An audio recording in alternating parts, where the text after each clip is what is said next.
Mari kita buka kisah ini. Kisah yang bukan sekadar cerita, tapi sebuah isyarat dari langit. Malam itu, suasana Cianjur terasa berbeda. Angin berdesir pelan seolah membawa pesan-pesan gaib dari masa lalu. Di sebuah pendopo tua milik Kang Deddy Mulyadi, Om Hao datang secara khusus, bukan untuk wawancara biasa, tapi karena ia mendapat mimpi yang aneh berulang kali. Dalam mimpinya, ia melihat sosok anak muda dengan sorban putih dan mata tajam, seperti menembus dinding waktu. Sosok itu berdiri di atas batu besar, di tengah hutan, sambil membawa tongkat kayu, bertuliskan huruf-huruf kuno. "Siapa dia?" tanya Om Hao lirih ketika terbangun. Dan anehnya, wajah itu mirip sekali dengan Egy, anak angkat Kang Deddy, yang selama ini dikenal pendiam, cerdas, dan sangat taat pada ajaran leluhur Sunda. Saat bertemu, Egy tampak seperti biasa, tapi Om Hao mulai merasakan aura yang tidak biasa darinya. Ada semacam energi yang menggetarkan ruang saat Egy lewat. Bahkan, beberapa orang tua di kampung pernah berbisik, "Egy bukan anak sembarangan." Om Hao mulai menggali. Ia membawa kitab-kitab tua, berbicara dengan para kuncen dan juru kunci gunung-gunung tua di Jawa Barat. Dan semuanya mengarah ke satu nama yang hampir punah dari ingatan sejarah. Wala Sungsang, seorang tokoh spiritual sakti dari masa kerajaan Pajajaran yang diyakini tidak pernah benar-benar mati, melainkan menghilang bersama khodamnya ke alam gaib. Om Hao tertegun ketika melihat lukisan tua di rumah salah satu juru kunci. Wajah Wala Sungsang identik dengan wajah Egy. Bahkan, bekas tahi lalat di bawah telinga kirinya pun sama persis. Dan malam itu juga, ketika langit mendung, menggantung rendah, dan suara gamelan gaib terdengar samar dari kejauhan, Om Hao duduk bersila bersama Egy di sebuah lokasi yang dikenal keramat, hutan larangan Gunung Halimun. Di sanalah semuanya terungkap. Dengan suara berat, mata tertutup, dan napas pelan, Egy berkata tanpa sadar, "Aku bukan hanya Egy. Aku adalah darah dari Wala Sungsang. Khodamku telah lama menunggu untuk dibangkitkan kembali." Tubuh Egy bergetar. Cahaya aneh menyelip di antara sela-sela pepohonan. Burung-burung malam mendadak diam, dan tanah terasa seperti berdenyut. Om Hao dengan nada serius mengarahkan kamera tim dokumentasi. "Ini bukan lagi sekadar konten misteri. Ini adalah sejarah yang bangkit dari dalam darah." Dan yang lebih mengejutkan, saat Om Hao membuka tas kecilnya, ia menunjukkan benda pusaka yang sejak awal dibawa dari mimpi. Sebuah batu akik kuno bertuliskan nama Wala Sungsang dalam aksara Sunda kuno. Begitu Egy melihatnya, ia tersenyum pelan, lalu berkata dengan suara yang bukan miliknya, "Itu bukan milikmu, Om Hao. Itu milik kami, sejak 7 turunan sebelum aku dilahirkan kembali." Tiba-tiba, langit mengguntur. Guntur bergemuruh, seakan menyambut kebangkitan sesuatu yang telah lama tersembunyi. Udara mendadak lebih dingin, dan dedaunan bergetar tanpa angin. Di tengah suasana magis itu, Egy, yang biasanya bersikap pendiam malam ini, berubah drastis. Ia tertawa kecil, khas gaya anak muda, lalu berdiri dengan gerakan ringan. "Om Hao," katanya, "kalau dibilang saya ini keturunan tokoh sakti, rasanya aneh banget. Wong saya ini anaknya pecicilan, nggak bisa diem. Kadang suka dibilang kurang serius sama Kang Deddy juga."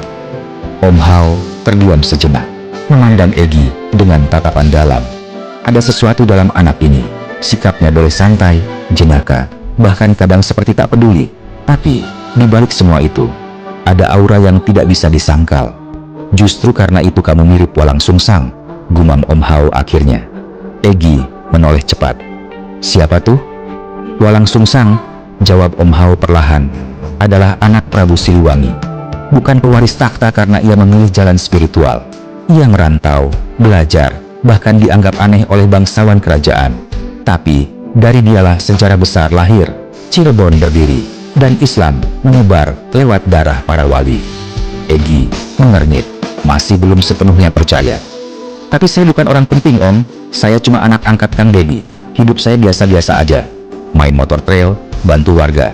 Kadang masih suka ngopi sama preman pasar. Gimana mungkin?" Om Hao tersenyum. "Justru karena kamu tidak merasa penting, kamu dipilih." Tiba-tiba, dari balik pepohonan, muncul angin panas menyusup pelan. Suara-suara samar mulai terdengar, seperti nyanyian kuno dalam bahasa Sunda, yang hanya dimengerti jiwa-jiwa lama. Egi terdiam. Matanya mulai berkaca-kaca. "Aku pernah dengar lagu ini, tapi di mana ya?" ucapnya lirih. "Lagu itu hanya dikenal oleh keturunan Walang Sungsang," jawab Om Hao tegas, "dan hanya akan terdengar oleh mereka yang telah dibangunkan jiwanya." Egi tak bisa berkata apa-apa. Ia duduk kembali, menatap tanah, lalu dengan suara pelan berbisik, "Apa yang harus saya lakukan sekarang, Om? Kalau memang ini semua benar?" Om Hao memejamkan mata, mengatur napas, dan bersiap menyampaikan sesuatu yang selama ini ia simpan dari mimpinya. Tapi, sebelum ia sempat berbicara, dari balik semak belukar, terdengar langkah kaki berat mendekat. Langkah itu bukan milik manusia biasa. Dan dari arah barat hutan, terdengar suara lelaki tua memanggil nama. "Walasung Sang."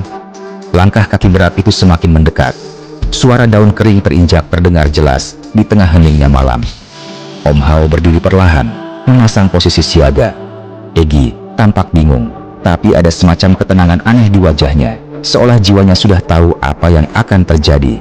Dari balik semak belukar, muncullah sosok lelaki tua, berjubah hitam, dengan sorban lusuh di kepala. Wajahnya penuh keriput, tapi matanya tajam dan berkilat, seperti menyimpan ribuan tahun pengetahuan. Ia tidak bicara sepatah kata pun, hanya menatap Egi, lalu mengangguk. Pelan, angin berhenti, suara hutan membisu, dan seolah semesta menyetujui. Keturunan Walang Sungsang telah dikenali. Egi terpaku. Lelaki tua itu perlahan membalikkan badan dan menghilang di telan kabut. Tak ada jejak, tak ada suara, hanya meninggalkan rasa menggigil dan dentingan makna di udara. Om Hao menarik napas panjang. Ia menatap Egi, kali ini dengan penuh keyakinan. "Dedi Mulyadi itu orang beruntung," katanya tiba-tiba. Egi menoleh, kaget. "Loh, kenapa bawa-bawa Kang Dedi?" Om Hao tersenyum, lalu duduk bersila, menatap ke arah bulan yang mulai tinggi. "Kamu bukan sekadar anak angkat, kamu titipan leluhur. Kang Dedi bukan cuma merawatmu, tapi dititipkan amanah besar tanpa dia sadari. Dia dipilih untuk menjaga penerus garis darah Walang Sungsang." Egi menunduk. Suaranya pelan, nyaris tak terdengar. "Tapi saya cuma anak jalanan, Om. Dipungut Kang Dedi waktu kecil. Saya nggak punya darah biru." "Bukan darah biru yang dicari," sahut Om Hao, "tapi jiwa yang bangkit. Leluhurmu, Walang Sungsang, juga bukan yang diwarisi tahta, tapi dia yang justru membawa cahaya. Dan kamu, Egi, kamu punya khodam penjaga yang sudah lama tertidur. Kini, dia mulai bergerak." Om Hao lalu membuka kembali kitab kecilnya dan memperlihatkan peta tua berisi garis spiritual wilayah Tanah Pasundan. Di tengah-tengahnya ada lingkaran emas kecil yang kini mulai bersinar redup. Letaknya persis di tempat mereka duduk sekarang. "Tempat ini," kata Om Hao lirih, "dulu adalah tempat Walang Sungsang bertapa, dan kamu telah kembali ke sini bukan tanpa alasan." Egi masih terdiam, tapi matanya mulai memancarkan sesuatu yang berbeda. Sebuah kekuatan dalam diam, aura keturunan spiritual sejati. Sementara di kejauhan, Kang Dedi yang baru turun dari mobil jeep hitamnya menatap ke arah hutan, merasa tubuhnya menggigil tanpa sebab. Ia tidak tahu bahwa anak angkat yang selama ini ia banggakan ternyata menyimpan rahasia besar yang kelak akan mengubah sejarah tanah Sunda. Kang Dedi berdiri mematung di tepi hutan, memandangi gelap yang seolah memanggil. Seorang ajudan mencoba menahan, tapi Kang Dedi mengangkat tangan. "Biarkan," katanya lirih. "Di dalam sana, anakku." Langkah Kang Dedi perlahan masuk ke jalur tanah lembab. Cahaya senter kecil di tangannya nyaris tak menembus kabut. Tapi hatinya yakin ada sesuatu yang lebih besar dari sekadar pertemuan seorang ayah dan anak malam ini. Beberapa meter di dalam hutan, Kang Dedi mendapati pemandangan yang membuatnya tak bisa berkata-kata. Egi duduk bersila menghadap bulan dengan Om Hao di sampingnya. Di antara mereka, batu datar besar memantulkan cahaya keperakan. Dan di atas batu itu, sebuah tongkat kayu ukiran aksara Sunda kuno berdiri tegak tanpa penyangga. "Astagfirullah," bisik Kang Dedi, suaranya nyaris patah. Om Hao berdiri dan menghampiri. "Kang Dedi," katanya dengan suara pelan, "Anda bukan hanya gubernur. Anda dipilih menjadi penjaga generasi penerus garis spiritual leluhur. Egi bukan sekadar anak angkat. Ia titipan dari para wali tanah ini." Kang Dedi mendekat. Tatapannya pada Egi penuh haru dan bangga. Ia pegang bahu anak muda itu dengan dua tangan. "Saya selalu tahu kamu istimewa, Nak. Tapi malam ini, saya baru benar-benar percaya bahwa takdirmu jauh lebih besar dari sekadar panggilan hidup biasa." Egi menunduk, tersenyum. "Abah, Egi ini bukan siapa-siapa.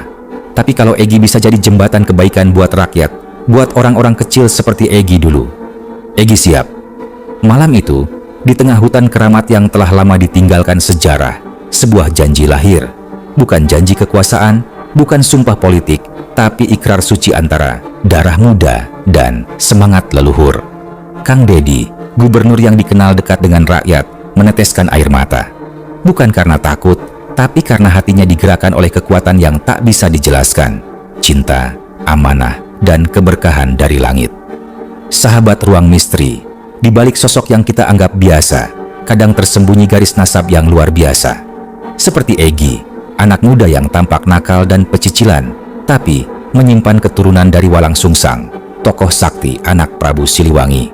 Dan seperti Kang Dedi, yang meski menjabat pemimpin, tetap membumi dan tak pernah menyombongkan amanahnya.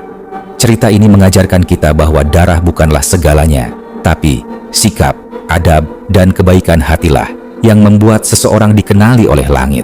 Jadilah pribadi yang jujur, rendah hati, dan mau menjaga nilai-nilai leluhur. Karena mungkin, tanpa kita sadari, kita juga sedang membawa amanah besar dari masa lalu. Rahayu, salam hormat untuk para leluhur, dan semoga berkah senantiasa menyertai kita semua.